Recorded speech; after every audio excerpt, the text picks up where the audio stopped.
So today's headlines out of Afghanistan, we know, can really affect people who served during the 20-year war. So many service members have given their time over those 2 decades. Caitlin Ross reports veterans who spent time in Afghanistan are really struggling with the U.S.'s decision to withdraw its forces there.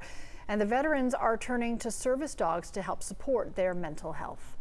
Service dog in training Oliver is still learning. He'll go through another year of intense training before he's paired with a specific veteran. Dogs that are custom trained for each individual veteran's unique triggers of their post-traumatic stress disorder. Donique Massengill is the founder of Leashes of Valor, a nonprofit that trains service dogs for veterans. 20 years of war that has now come to an abrupt end has definitely left a huge mental health impact, and we're definitely feeling the consequences of that with the demand of dogs. She says they're getting the dogs ready as fast as they can to support veterans who are suffering, but it takes time.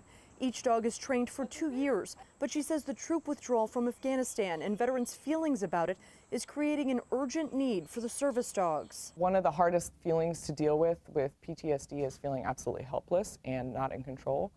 And as we see a lot of the translators and others stuck over in Afghanistan, like they're literally reaching out on social media channels to people they served with, meaning American veterans are getting hit up in desperation by people trying to save their families. In the last 2 weeks, Massengill says she's been flooded with requests from veterans telling her they need help.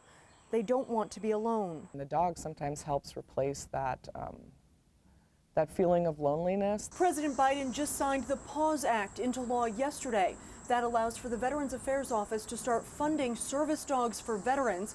It's a pilot program with an initial investment of $10 million.